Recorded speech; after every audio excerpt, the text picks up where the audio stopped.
আপনাদের সামনে এখন বক্তব্য নিয়ে আসছেন দৈনিক স্বাধীন সংবাদের সম্পাদক, ঢাকা সাংবাদিক ইউনিয়নের অন্যতম সদস্য, কদমতলী থানা প্রেস ক্লাবের সদস্য আনোয়ার হোসেন আকাশের উপর নৃশংস হামলার প্রতিবাদে মানববন্ধন।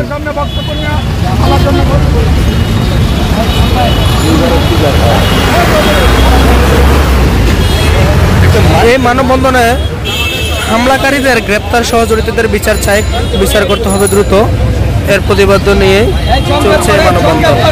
কদমতলী থানা প্রেস ক্লাবের আয়োজনে এই মানববন্ধনটি অনুষ্ঠিত হয়। আজ আমরা এখানে দাঁড়িয়েছি সকল গণমাধ্যম কর্মী ভাই ও বোনেরা সকলকে এখানে আজকে মানববন্ধনের জন্য আমরা শুধু বাংলাদেশের সারা বাংলাদেশের সাংবাদিকরা আমরা ভাই বোন, সাংবাদিক মানে সমাজের দরকার। দুদিন পর পর সাংবাদিকদের উপর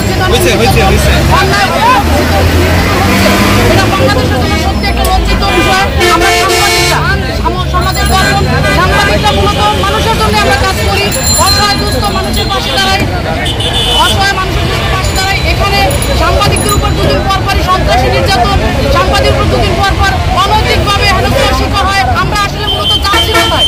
এই বাংলাদেশ যাচ্ছে কোথায়? আমরা সাংবাদিক কোথায় যাবো? আমাদের বিচার কোথায়? আমরা আপনারা দেখেছি গত 1-2 বছর আগেও দেখেছি সাংবাদিকদের উপর অনৈতিকভাবে নির্যাতন চলতেছে এবং এই রানিং 24 বছরও কিন্তু সাংবাদিক অনেক নির্যাতন চলেছে।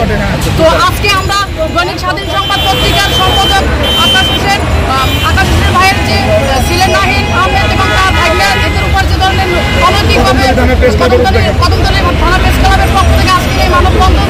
আমরা এখন দাঁড়িয়েছি রায়ারবাগে হাইওয়ে রোডে। ঠিক আছে, আমরা এইখান থেকে আমরা সুস্থ বিচার চাই এবং সন্ত্রাসীদের উপরে সঠিক তল্লাশি করে